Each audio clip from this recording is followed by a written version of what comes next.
Hello दोस्तों, कैसे हैं सभी। आज हम करने वाले हैं राष्ट्रपति से संबंधित क्वेश्चन आंसर।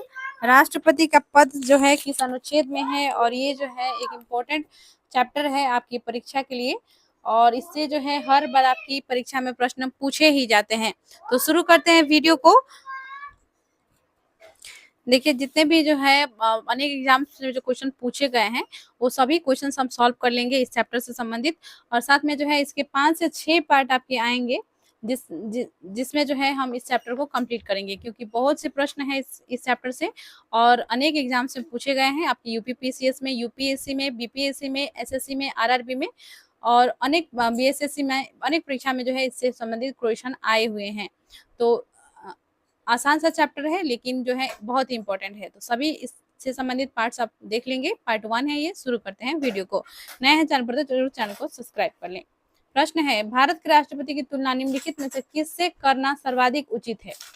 तो देखिए, भारत के राष्ट्रपति की तुलना जो है वो किया जाता है ब्रिटेन के सम्राट से, क्योंकि वास्तविक शक्ति जो होती है वो राष्ट्रपति के पास नहीं होती है बल्कि प्रधानमंत्री के पास होती है। इसलिए ब्रिटेन के सम्राट के पास भी जो है वास्तविक शक्ति नहीं होती है, इसलिए उन्हीं से जो है तुलना की जाती है।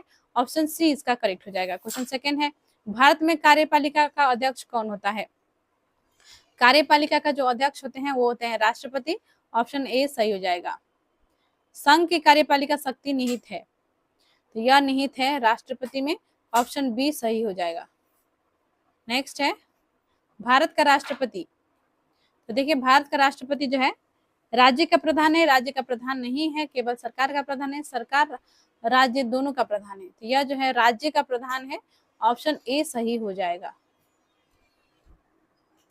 क्वेश्चन 5 है, भारतीय संविधान के अनुसार देश का प्रथम नागरिक कौन है। तो देखिए, भारत के संविधान में यह उल्लेखित है कि प्रथम नागरिक जो है वो राष्ट्रपति को माना जाता है। ऑप्शन ए सही हो जाएगा, राष्ट्रपति। क्वेश्चन 6 है, भारतीय संविधान के अनुसार संघ की कार्यपालिका शक्तियां किसमें निहित होती है। तो संघ की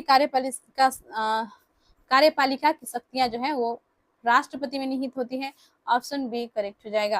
क्वेश्चन 7 है, भारतीय संविधान के अनुसार तीनों सेनाओं का सुप्रीम कमांडर कौन होता है। तो सेना अध्यक्ष यानी कि जो तीनों सेनाओं का जो सुप्रीम कमांडर होते हैं वो राष्ट्रपति ही होते हैं। ऑप्शन इसमें ए सही हो जाएगा। क्वेश्चन 8 है, भारत का राष्ट्रपति होता है, भारत का वास्तविक शासक नहीं। राज्य का संवैधानिक अध्यक्ष, तो ये आपका हो जाएगा राज्य का संवैधानिक अध्यक्ष। बिल्कुल सही है, राज्य का संवैधानिक अध्यक्ष। वास्तविक शासक जो ये है वो प्रधानमंत्री होते हैं और राष्ट्रपति जो होते हैं वो संवैधानिक अध्यक्ष होते हैं। तो ऑप्शन बी सही हो जाएगा, राज्य का संवैधानिक अध्यक्ष। क्वेश्चन 9 है, भारतीय सशस्त्र सेनाओं का सर्वोच्च कमांडर कौन होता है। तो अभी हमने कहा किया ये क्वेश्चन 7 में, तो ये हो जाएगा आपका राष्ट्रपति। अगला है, भारत के राष्ट्रपति के लिए आवश्यक योग्यता नहीं है। तो देखिए, क्या जो है आवश्यक योग्यता नहीं है, वो भारत का नागरिक हो, वो 35 वर्ष से अधिक आयु का हो। ये आवश्यक है कि जो भी राष्ट्रपति पद के लिए चुने जाएंगे वे जो है भारत के नागरिक हो और उनका उम्र जो है 35 वर्ष हो। ये दोनों आवश्यक है। उसमें लोकसभा के सदस्य के लिए निर्धारित सभी योग्यताएं हैं, वो संसद के किसी सदन का सदस्य हो। तो यहाँ पे देखिए, लोकसभा के सदस्य के लिए निर्धारित सभी योग्यता होना ये भी आवश्यक है, लेकिन वो संसद का किसी सदन का सदस्य हो ये आवश्यक नहीं है। ठीक है, तो इसका राइट आंसर इसमें हो जाएगा ऑप्शन डी, वो संसद के किसी सदन का सदस्य हो, ये जो है आवश्यक योग्यता नहीं है राष्ट्रपति बनने के लिए। अगला है क्वेश्चन 11, भारत के राष्ट्रपति निर्वाचित होने के पात्र बनने के लिए किसी व्यक्ति की आयु पूर्ण होनी चाहिए। तो भारत की राष्ट्रपति बनने के लिए जो है 35 वर्ष की उम्र होना चाहिए कम से कम। तो ऑप्शन डी करेक्ट हो जाएगा। क्वेश्चन 12 है, राष्ट्रपति पद के उम्मीदवार के लिए अधिकतम आयु कितनी होनी चाहिए। तो राष्ट्रपति पद के उम्मीदवार के लिए जो है अधिकतम आयु, इसका जो है कोई सीमा नहीं है। ऑप्शन इसमें डी करेक्ट हो जाएगा। ठीक है,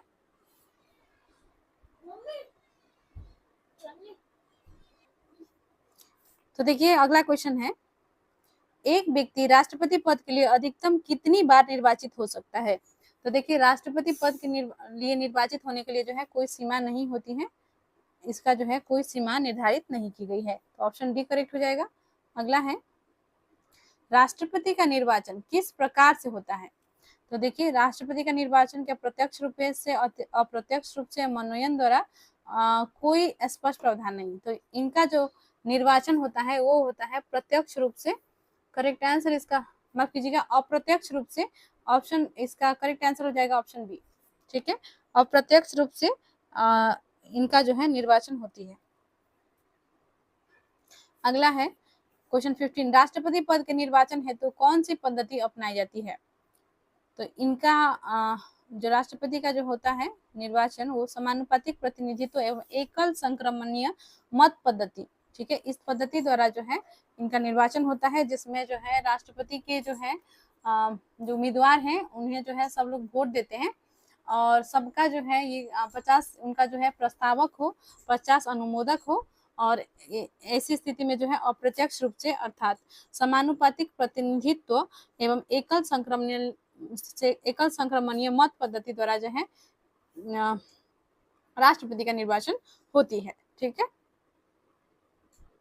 अगला है, राष्ट्रपति पद के चुनाव संबंधी विवाद को किसे निर्देशित किया जाता है? तो देखिए राष्ट्रपति पद के चुनाव संबंधी विवाद को किसे निर्देशित किया जाता है? तो यह जो है निर्देशित किया जाता है,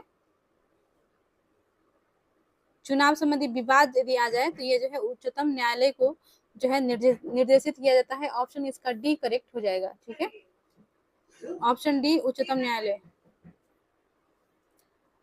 क्वेश्चन 17 है, राष्ट्रपति के चुनाव के लिए प्रस्तावक तथा अनुमोदक की कम से कम कितनी संख्या होनी चाहिए? जैसा कि मैंने अभी भी आपसे बताया 50 अनुमोदक और 50 प्रस्तावक होना चाहिए। 50 और 50 ऑप्शन सी करेक्ट हो जाएगा। नेक्स्ट है क्वेश्चन 18। अगला प्रश्न है क्वेश्चन 18,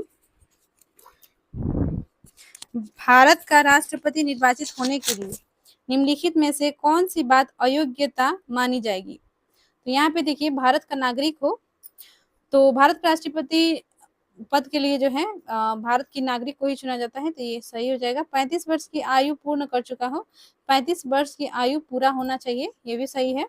लोकसभा का सदस्य निर्वाचित होने के लिए अर्हित हो, ये भी सही है। कोई लाभ का पद ग्रहण किए हुए है, तो देखिए लाभ का पद का अर्थ होता है सरकारी नौकरी। यदि सरकारी नौकरी में जो है आप हैं तो आप राष्ट्रपति पद के लिए जो है निर्वाचित नहीं हो सकते हैं।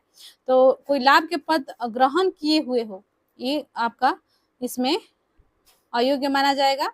अर्थात आपका जो है कोई सरकारी नौकरी में आप जो है नहीं हो, तभी जाकर जो है आप राष्ट्रपति पद के लिए निर्वाचित हो सकते हैं। तो ऑप्शन डी सही हो जाएगा, कोई लाभ का पद ग्रहण किए हुए हो, यदि ऐसा है तो अयोग्य माना जाएगा, अर्थात कोई लाभ के पद पर नहीं होना चाहिए। अगला है क्वेश्चन 19, भारत के राष्ट्रपति का चुनाव किया जाता है, तो देखिए किस मत प्रणाली द्वारा जो है राष्ट्रपति का चुनाव किया जाता है? तो यह हो जाएगा एकल हस्तांतरीय मत पद्धति द्वारा।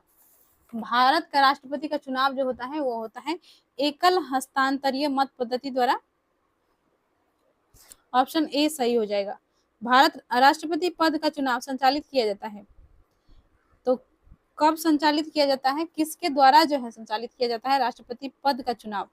तो यह जो है संचालित किया जाता है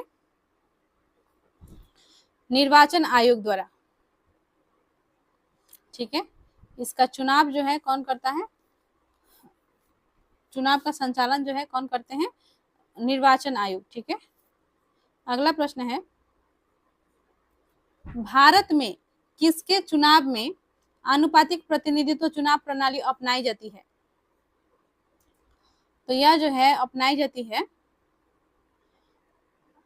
राष्ट्रपति के चुनाव में। ठीक है, आनुपातिक प्रतिनिधित्व चुनाव प्रणाली अपनाई जाती है राष्ट्रपति के चुनाव में। क्वेश्चन 22 है, राष्ट्रपति चुनाव संबंधी मामले किसके पास भेजे जाते हैं? तो इससे संबंधित जो भी विवाद है, मामला है, यह जो है उच्चतम न्यायालय के पास भेजा जाता है। तो इसका करेक्ट आंसर हो जाएगा ऑप्शन सी, सुप्रीम कोर्ट। ठीक है, एससी। नेक्स्ट है क्वेश्चन 23, किस अनुच्छेद के तहत राष्ट्रपति तथा उपराष्ट्रपति के निर्वाचन संबंधी विवाद का निर्णय उच्चतम न्यायालय द्वारा करने का प्रावधान संविधान में किया गया है। अर्थात जो भी मामला होता है, जो भी राष्ट्रपति चुनाव से संबंधित जो विवाद होते हैं, उसे जो है न्यायालय, उच्चतम न्यायालय द्वारा जो है इसे इसमें संबंधित विवाद का निर्णय लेने का जो अधिकार दिया गया है, वो दिया गया है अनुच्छेद 71 द्वारा। ठीक है, अनुच्छेद 71 द्वारा जो है यह जो है उच्चतम न्यायालय को जो है यह अधिकार प्राप्त है। तो करेक्ट आंसर इसका हो जाएगा ऑप्शन डी। राष्ट्रपति पद के उम्मीदवारों का चुनाव प्रचार हेतु कितना समय मिलता है? तो चुनाव प्रचार के लिए जो है इसमें 2 सप्ताह समय मिलता है। तो ऑप्शन बी करेक्ट हो जाएगा, 2 सप्ताह। क्वेश्चन 25 है, भारत के राष्ट्रपति का चुनाव कितने वर्षों के लिए होता है? तो राष्ट्रपति का चुनाव होता है वो होता है 5 वर्षों के लिए। ऑप्शन बी सही हो जाएगा। ठीक है, तो इसमें जो है हमने 25 प्रश्नों को कर लिया है। नेक्स्ट वीडियो में फिर से हम 25 क्वेश्चंस करेंगे। इसी प्रकार से 6 टोटल पार्ट होंगे इस चैप्टर का, और सभी इंपॉर्टेंट क्वेश्चंस हैं। तो आप जो है सभी वीडियो को देख लें। Lucent MCQ for all exam नाम का प्लेलिस्ट बना हुआ है, जिसमें हमने सभी वीडियोस अपलोड कर रखा है। तो आप सभी वीडियोस को देख लीजिए प्लेलिस्ट को विजिट करके। और सभी परीक्षाओं के लिए जो है ये वीडियो बहुत ही इंपॉर्टेंट है। जितने भी एग्जाम्स होते हैं, इंपॉर्टेंट एग्जाम्स, उनसे संबंधित प्रीवियस ईयर क्वेश्चन का जो है एक जगह जो है इसमें जो है करा दिया जाता है, जिससे आप प्रश्न जो है इसी में से जो है पूछा ही जाता है। ठीक है, तो आप इन बातों का ध्यान रखते हुए सभी वीडियोस को देख लें, ताकि आपके एग्जाम में जो है एक भी प्रश्न आपका ना छूटे। तो मिलते हैं नेक्स्ट वीडियो में। चैनल को सब्सक्राइब कर ले, वीडियो को प्लीज शेयर कर दें, और चैनल को अभी तक अपना सब्सक्राइब नहीं किया है तो प्लीज सब्सक्राइब करें, लाइक एंड कमेंट करें। धन्यवाद।